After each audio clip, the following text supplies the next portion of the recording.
pong lugar ay temporal. That's why we must do our whole best for Him. Magawa natin lahat ng ating magagawa para po sa Kanyang kapurihan. Yan. Amen? Amen ba, baby? Ewan ko kung sa aking nakatingin ito eh. Hindi pala. Amen. Salamat po sa Panginoon for that special day na ipinagkaloob niyo po sa bawat sa atin. Mainit po ba? Malamig. Kanina pa ako pinagpapawisan eh. Yung di ko alam kung bakit napakainit ng baka ito. Hallelujah. Oo nga. Patawarin niyo po ako at ganun din eh. Anyway, kaninang umaga po kasi hindi ko alam kung ito po ay kondisyon ng katawan ko. Talagang mainit. O talagang painit na. Anyway, God is good for us. Salamat po sa Panginoon. Allow me to just thank God for the things that He has done. Ang ganda po ng Davao. Amen. Very memorable po sa amin ng Davao. Dahil po doon sa gabi-gabi naming kumakain ng durian. Yan. Ang sarap po yeah. Ganda ng lugar nyo. And napaka linis at saka lahat ng tao parang friendly. Amen. Parang dito, no? Dito naman sa Dubai parang friendly, ayaw mo nang umalis, no? Parang ayaw mo nang lumipat sa ibang lugar. Amen. But then God has a purpose for us at yun yung lagi nating dapat nakapakaisipin. Lahat ng bagay na iyong tinatamasa sa ngayon ay temporar. No po? Temporal lang yan. Pero yung legacy natin dapat maiwan dito po sa lugar na ito. Ang iba po sa atin ay mga ilang taon na lamang mamamaalam na dito sa UAE at maaring sa ibang lugar na siya gagamitin. Kanina kausap ko si Pastora Juby, no? Sabi niya hanggang 2028 na lang talaga ako. Sabi niya. Amen. Sabi ko, salamat sa Panginoon at tayo po ay patuloy na ginagamit ng Diyos dito po sa lugar na ating pong pinaglagyan niya sa atin. At ito ay para sa kapurihan ng Panginoon. Ngayon po umaga, I will just share to you, hindi ko alam kung anong oras natin ito matatapos. Handa po ba tayong magstay dito ng hanggang 1:30? Sabi nung nandun sa likod, no. Sige po. Hallelujah. Tumayo po muli tayo. Amen. Yung iba pa pong online ministry natin, bali late na po nila mapapanood po ito dahil po wala tayong internet ngayon. But then praise God at salamat sa Panginoon for this technology na they can still watch this later on. No po? Galatians chapter 5 verses 16 to 25. I know this is so familiar verses for you. Allow me to just read it. Yan. Sabi po dyan, so I say, walk by the Spirit and you will not gratify the desires of flesh. Yan. Ito po ay isang pakiusap. Hindi po ito diretsahang, hey, you must walk. No? Hindi ito ay pakiusap ng sumulat sa atin. For the flesh desire what is contrary to the Spirit. The Spirit was what is contrary to the flesh. They are in conflict with each other so that you are not to do whatever you want. But you are led by the Spirit. Yan, paalala po ng Panginoon. But you are led by the Spirit. You are not under the law. The acts of the flesh are obvious. O kung sino po ang mahilig po dito, sabi niya, sexual immorality, impurity, debauchery, idolatry and witchcraft, hatred, discord, jealousy, fits of rage, selfish ambition, dissensions, faction and envy, drunkenness, orgies, and the like. I warn you, as I did before, that those who live like this will not inherit the kingdom of God. But the fruit of the Spirit is love, joy, peace, forbearance, kindness, goodness, faithfulness, gentleness, and self-control.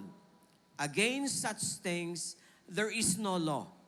Those who belong to Christ, Jesus will have crucified the flesh with its passion and desires. Since we live by Spirit, let us keep in step with the Spirit.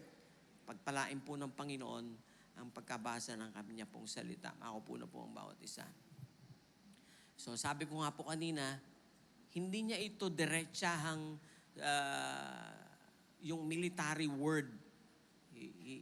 Paul didn't use the military word. Kilala natin si Pablo. Amen? Pag sumulat si Pablo, talagang parang ayaw mo nang basahin. Dahil po si Pablo ay talagang mula nung siya'y makonvert, no, from Judaism, nako, nag-iba na po talaga ang mundo niya. No? Last ilang weeks na ba? Last 2 weeks, iniwan po sa amin ng immersion, ng immerse ang mga katagapong ito, no? Akin lamang pong ibabahagi po sa inyo ang ilan, no? Allow me to share with you ang lahat po ng natutunan namin. Ang Christianity po, alam natin lahat ito, hindi lang basta maniwala ka kay Kristo. That is not Christianity. What Christianity is about, belonging. Sabihin nyo nga po, belonging fully to Him. Yan po ang Kristyanismo. Yung makita mo yung sarili mo na, ano yung Tagalog ng fully? His. Alam nyo pa yung Tagalog ng fully His? Ang Tagalog niyan? Yung buong-buo mong pagkatao para sa Kanya lang. Yan po. Yan yung talagang Kristiyano na masasabi. No? Hindi lang yung kilala mo siya, that's it. No?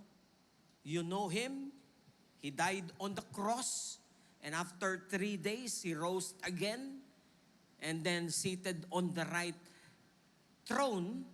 No? Hindi lang po yun. Kundi yung you will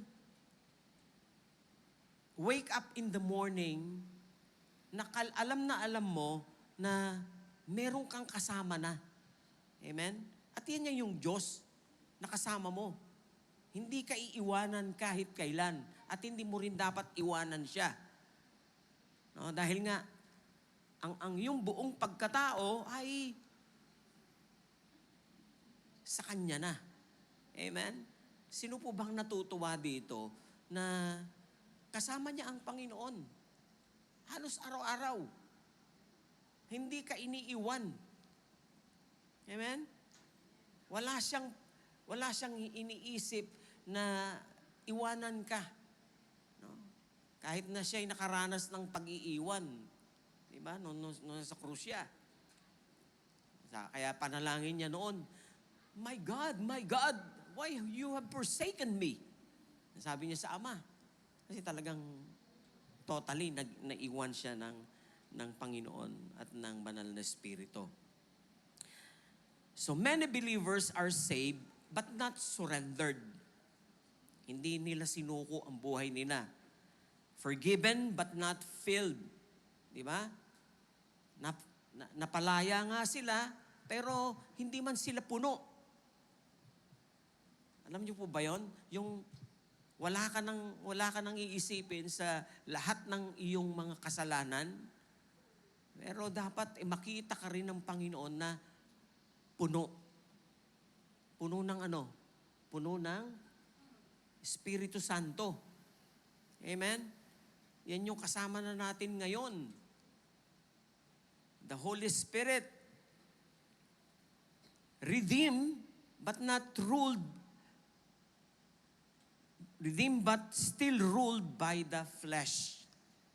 Mga tinubos na ng Panginoon, pero hindi pa nakakalaya. Naruruled pa rin or nangingibabaw pa rin ang ating laman. Yan yung sinasabi ng ating binasa ngayong umaga. So, may ilan pong mga bagay dito akong ibabahagi na Paul reminds us that victory is not found in our self-effort. Sabi nyo nga po, self-effort. Okay? It is by the Holy Spirit. At ito'y patuloy na paglalakad natin sa Espiritu Santo. To be fully His is to live daily under the control and power and direction of the Holy Spirit. And payag po ba kayo doon na kinokontrol, ino-overpower tayo ng banal na Espiritu at dinidirect tayo ng banal na Espiritu araw-araw? Di ba? Sa tuwing lalabas tayo sa umaga, mananalangin tayo, Panginoon, nawa ay huwag akong mawala sa kalooban mo ngayong araw na ito. Yun po ba yung panalangin natin? Masunod nawa po kita. No? Yan po yung dapat na maging desires ng mga tao na totoong belong to Him. Number 1 po, walking by the Spirit is not a choice. No? Walking by the Spirit is a choice, sorry. Malaya tayong mamili. Okay, ulitin ko, itong binasa natin, hindi ito military word na ginamit ng Panginoon ni Pablo. Galatians 5:16 to 18, sabi diyan, so I say, walk by the Spirit and you will not gratify the desires of flesh. Yan. Walking by the Spirit, sabi niya, magtrabaho, maglingkod, gumawa tayo, or lumakad tayo ayon sa Espiritu Santo. Parang ang bigat-bigat niyan, ano? Lalakad tayo araw-araw, hindi tayo lalabas ng ating tahanan na hindi natin natitiyak na ang banal na Espiritu ay sasamahan po tayo. Paul begins with command, walk by the Spirit. Ang walking implies, next po. Ayan. Walking implies direction. Sabi nyo, direction. Ano yung kasunod? Progress. Ano yung kasunod po? Daily movement. At yung pang-apat? Okay, isa-isahin natin. Direction. Willing to surrender. Ang direction na hinahanap natin araw-araw at hinahanap sa atin ng Panginoon ay yung buong-buo mong pagsuko sa Kanya. Are you willing to surrender your whole being to God? No? In order for you to belong to Him, you must try your best to fully surrender into Him or willingly surrender to Him. Romans chapter 8 verse 14. Di ko na sinulat yan. Hindi, balik pa rin doon. Sabi, those who are led by the Spirit of God are children of God. Yan po.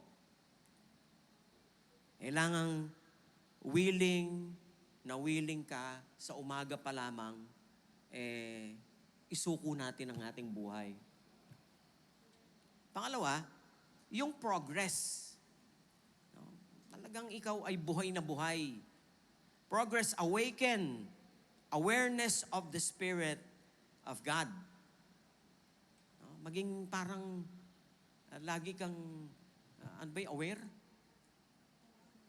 Ha? Ha? Oh, alerto daw. Lagi kang alert na meron kang kasama na ito yung banal na espiritu. Amen? Kaya wala na yung flesh. Kaya sabi niya kanina, lahat ng lahat ng lumalakad sa laman, ay nako, delikado yan. You cannot inherit the kingdom of God. Walk by the Spirit, sabi ng ating binasa. So merong progress, John 14:17, He lives with you and will be with you. No, that's why we needed to walk by Him. No? Kailangan lumakad talaga tayo na kasama ang banal na Espiritu. Mamaya po maintindihan natin. May daily movement din. Okay? Ano itong daily movement? Daily movement, ito yung morning alignment, no? Pag daily movement na talagang you surrender to God, no? Hindi mo talaga napili ang sumunod sa laman, kundi pinili mo ang sumunod sa Espiritu. Dapat yung daily movement mo is starting the day with the Spirit. Holy Spirit guide our step. Amen? Kung ito'y bago sa inyo at para bang ito'y matagal na nating pinag-uusapan, no? Pakinggan nating mabuti. I yield my will to you. The movement, walking in the Spirit, in mind, speech movement, or guided words, decision movement, maging sa small choices, ito matter of relationship, movement, or love in action. Dapat merong kinalaman sa buhay natin. Pagka daily movement, araw-araw nating paggawa,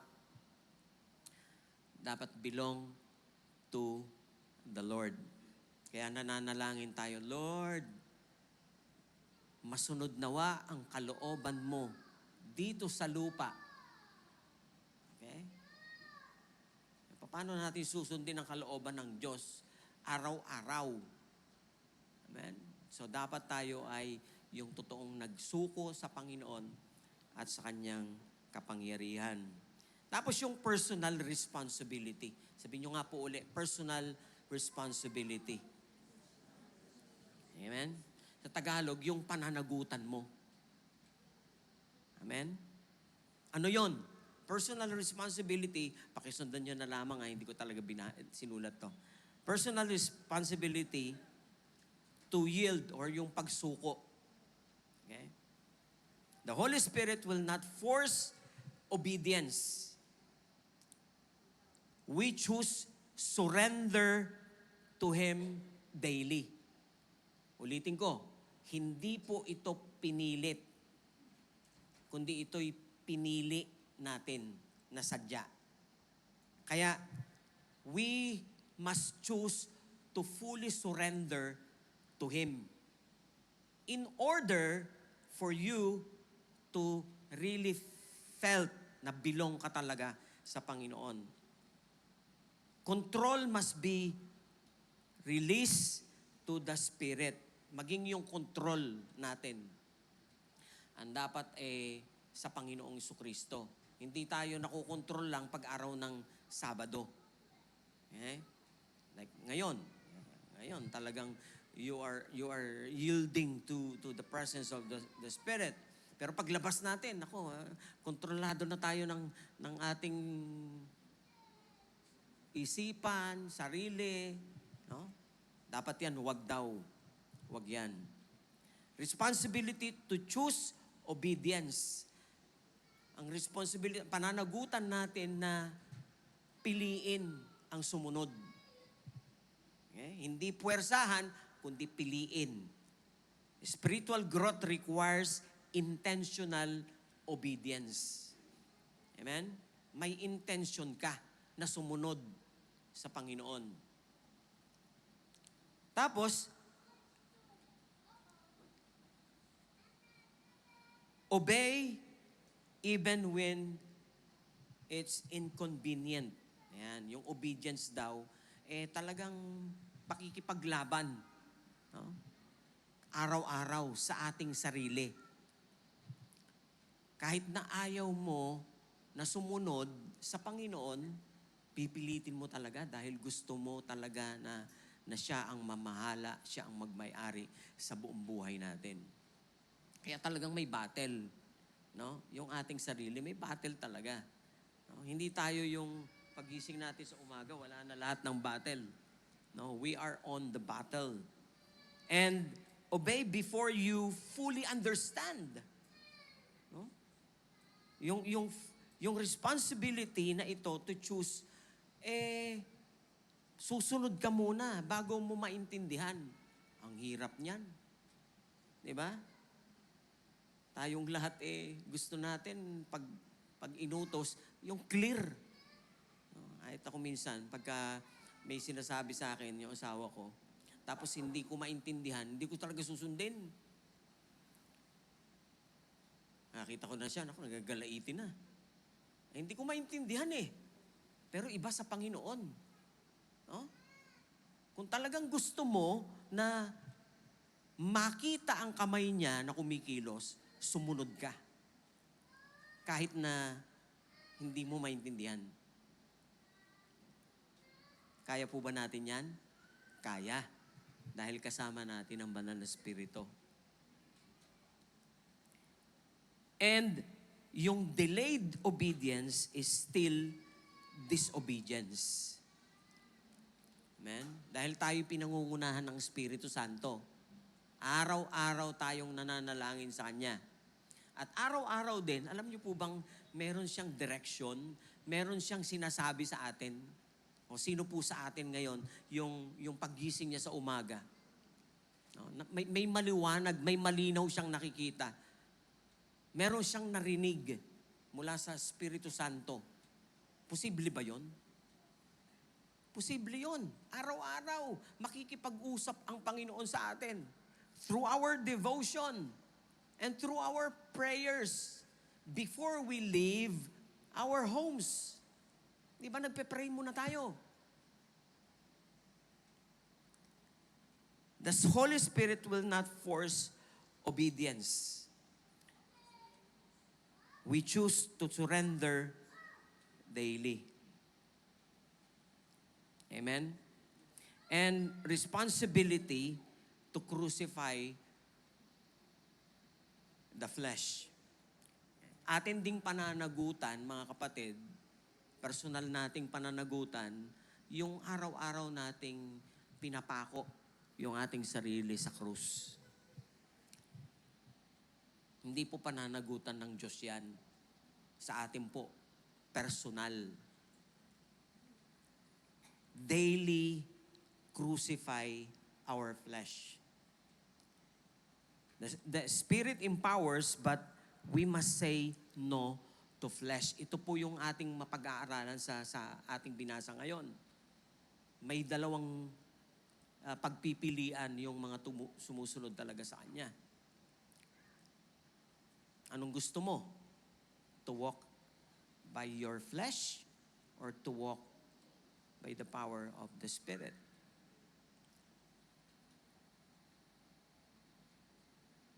Old desires don't disappear automatically. Diba? Wala namang automatic sa Panginoon Walang shortcut. Hindi mangyayari ng biglaan. Hindi talagang araw-araw. Kaya nga sabi ng binasa natin, daily. You must walk. You you must show to the world, to the word, and even to the Lord. No?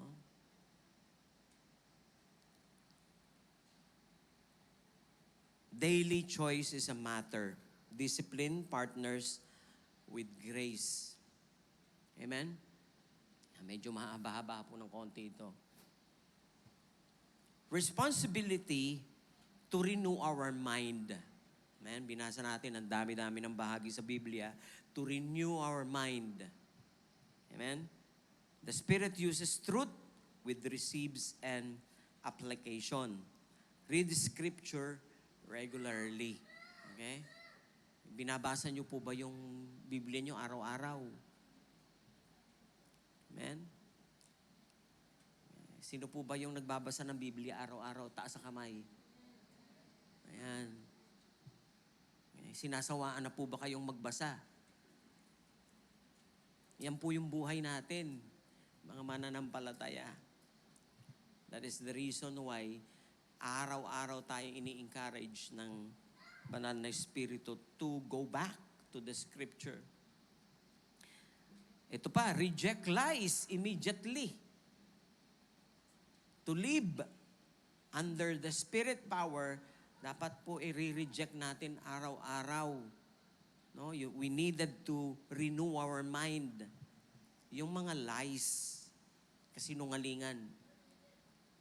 Replace worldly thinking in God's Word. And kaya po tayo nagbabasa din ng Biblia araw-araw para makaiwas tayo sa possible na atake ng kaaway sa atin sa loob ng maghapon. Amen? Ang hindi kumakain, nanghihina. Maliban na lamang kung fasting yan. Pero hindi naman uso ang fasting sa Word of God. Amen? Sino po bang nagfa-fasting dito? Yung hindi kumakain minsan sa kanyang meal. Meron bang nagfa-fasting pa rito? Ha? Si Sherilyn daw. Halatang halata daw yung pagka nagpa-fast ka. Makikita sa iyong katawan. Okay? Show us yourself kung talagang nagpa-fasting ka. Oh? Pero sa Biblia, no way. No amen. Hindi tayo kailangang mag-fast na pagbabasa. Amen? Dahil ito'y daily natin na kailangang tanggapin mula sa Panginoon. Responsibility to stay sensitive. Yan. Spiritual dullness comes from neglect. Guard your conscience. Amen? Yan yung personal na pananagutan natin sa ating pong sarili. Sabi nyo nga, pananagutan ko yan. Amen? Hindi yan pananagutan ng kapwa mo. Pananagutan mismo mo. Kung ano man yung maging result nito sa buhay mo, huwag mong isisisi sa iba dahil ito ay pananagutan mo. Okay? Respond quickly to conviction. Amen? Maging stay tayo sensitive sa Espiritu Santo at avoiding the grieving of the Spirit. Okay? Meron pa ito, yung personal responsibility na ito, yung responsibility to walk in love. Yan. Ngayon ay buwan ng mga puso. Yung iba niya nagpaplano na mag-date sa 14. Amen? So, hindi lang yan. Yung to be fully His, dapat clear sa atin yung word na love. Love is the clearest evidence of walking by the Spirit. Ito, number 1, forgiveness is a choice. Sabihin nyo nga, forgiveness is a choice. Amen? Papatawarin mo ba siya o hindi? choice. Consistency over convenience. Kindness is intentional. Amen? Yung kabutihan, intentional yan. Gumawa ka ng mabuti, intentional yan. Hindi ito sa pilitan. No? Hindi talaga ito ay lagi mong dinidesire. That is the reason why when you woke up and you pray to the Lord every day, no? Sabi natin, Lord,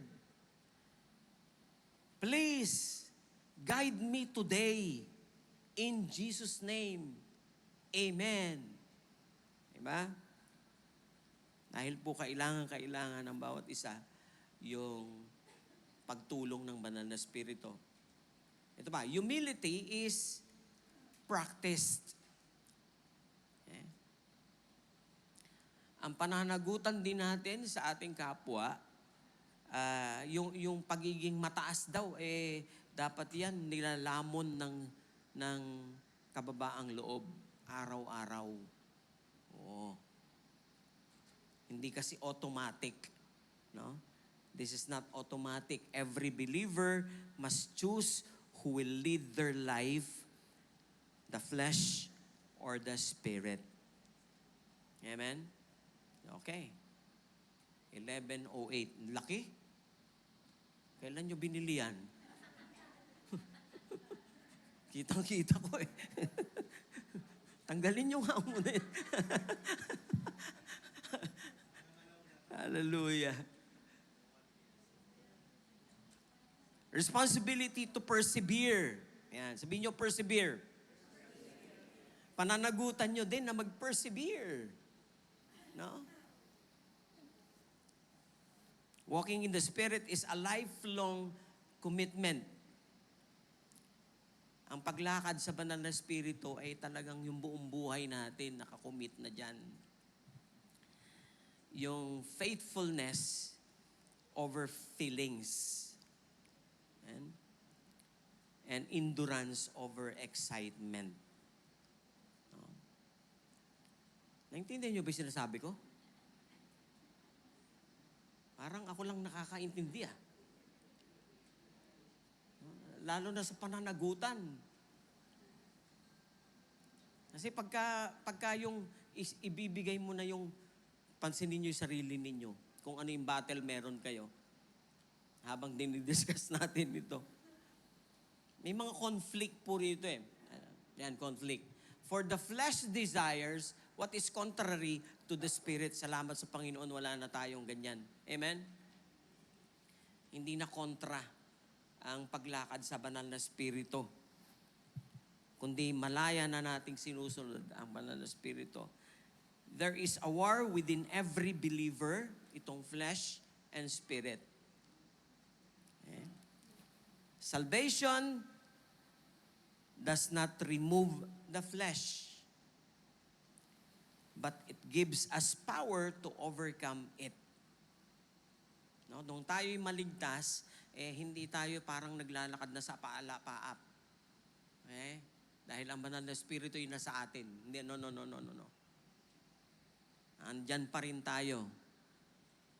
Mabubuhay pa rin. Makakasalamuha pa rin natin yung mga iba't ibang klase ng tao. Amen?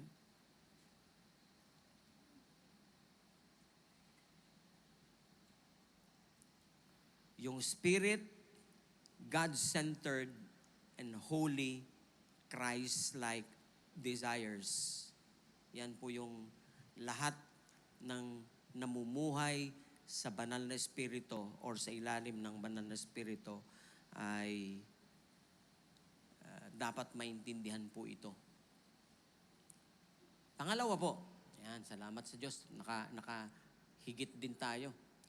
Second, yan, the Spirit produces what the flesh cannot. Okay?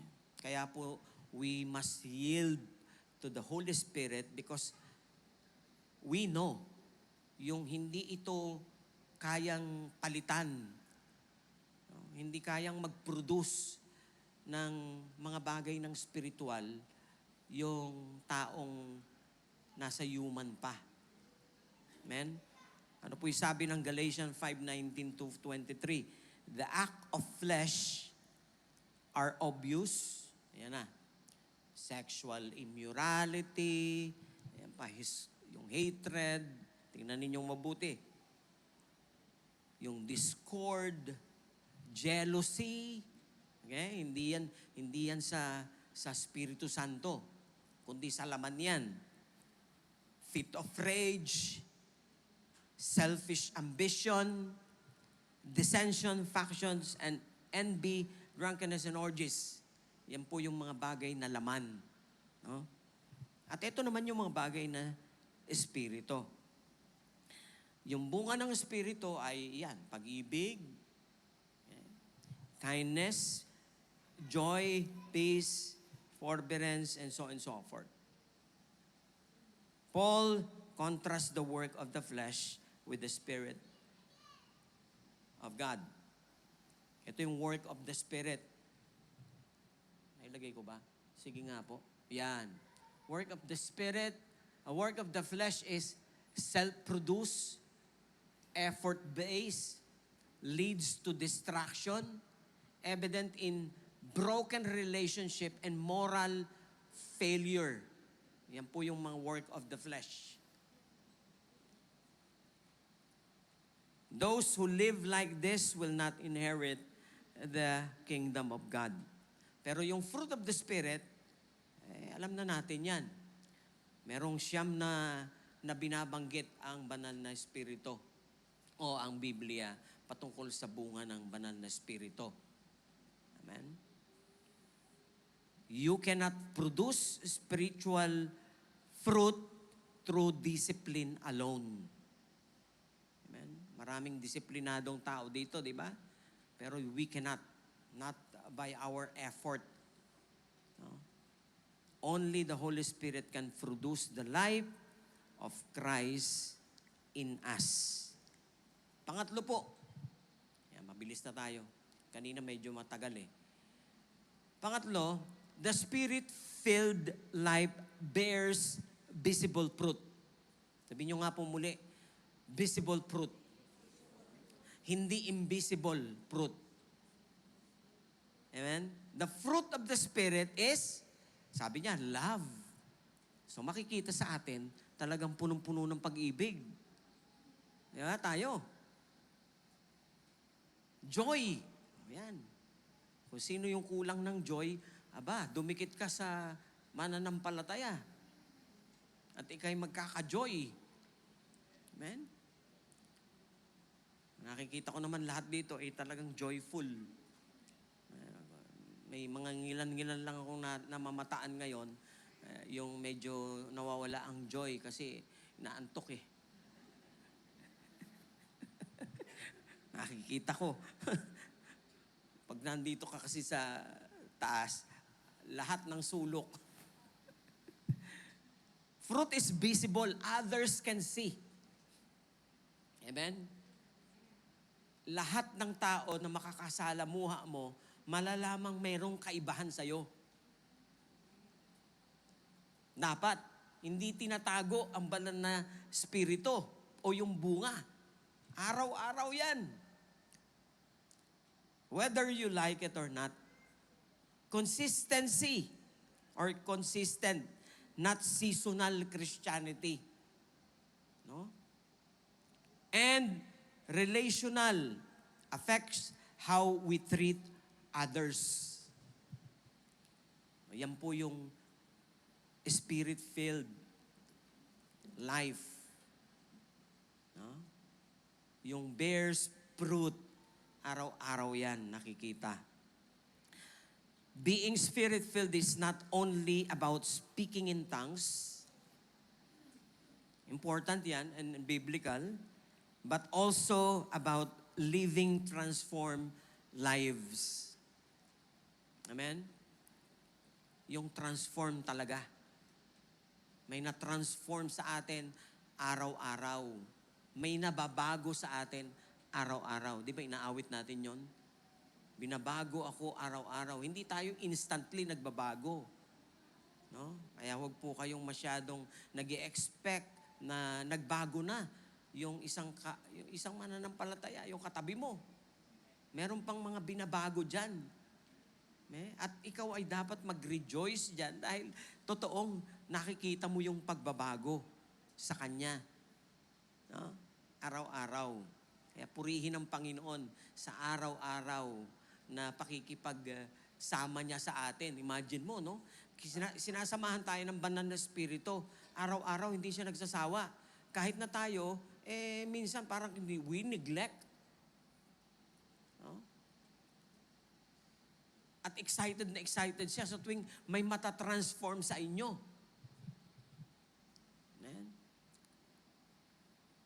Kailangan po yan, yung pagbabago. Since we live by the Spirit, let us keep in step in the Spirit.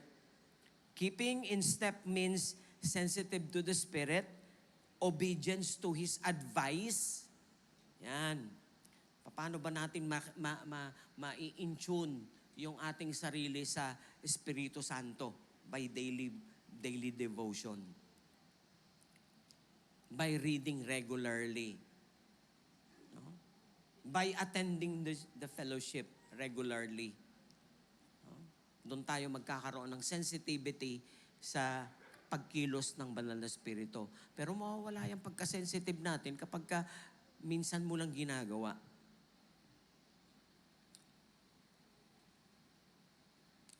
Crucifying the flesh daily, allowing God to shape our character. Amen? Huwag kayong manghihinayang na mawala sa inyong buhay ang pinakamamahal ninyo na karakter. Amen? Meron pa ba kayong minamahal na karakter? Pagka ayaw ng Diyos, sasabihin niya, don't do that. Amen? Halimbawa, yung karakter natin na talagang magmula pa nung una, atin na yun, katangian na natin yun, nakaw. Huwag po kayong maniniwala dyan. Kasinungalingan ng dyablo yan. Mapapalitan yan. Amen? Lahat ng nakipag-isa kay Kristo, nagbabago. Yan po ang katotohanan. Evidence of the Spirit control is not noise, but it is fruit. Amen? Salamat. 4 na. Number 4. Ayan. Come and surrender to the Spirit works. Ayan. Tuloy natin. Para matapos. Ito na po yung panghuli. Ewan ko kung gusto po natin ito. Come, surrender to the Spirit works. Are you really wanted, you willingly to really surrender your being to the Lordship of our God? Espiritu Santo yan. Sabi sa Galatians chapter 5 verse 24, those who belong to Christ, Jesus have crucified the flesh with its passions and desires. Diba? Hindi lang basta-basta yung talagang gusto na ma-crucified yung ating pong flesh. No? Pero ito'y may passion and desires pa. To be fully His requires fully surrender, daily dying to self, yielding control to the Holy Spirit. So ito po yung mga ilang bagay na inilagay po natin. God does not force His rules.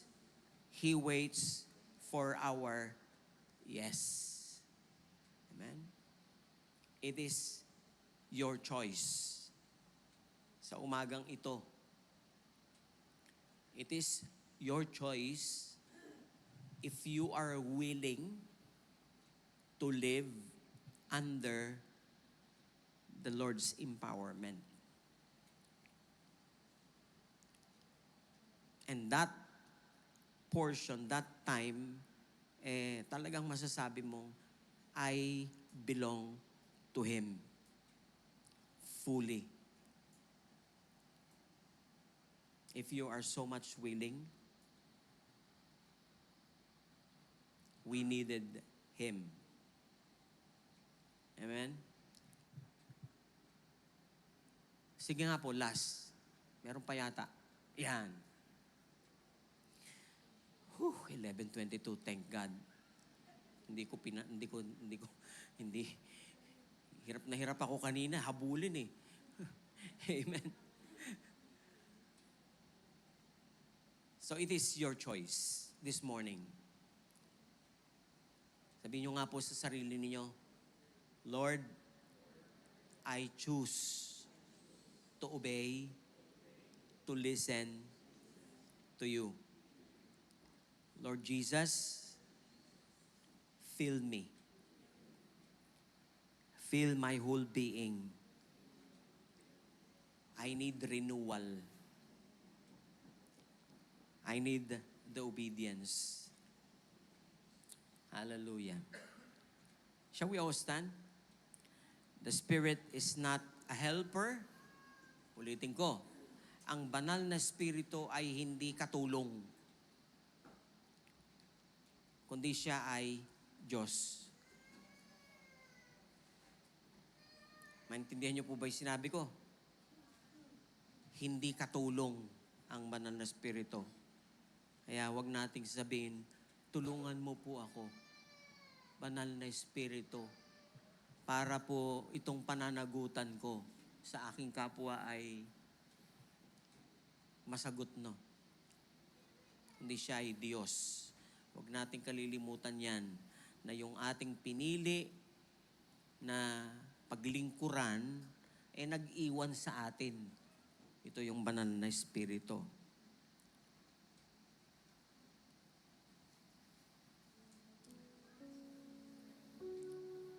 Amen.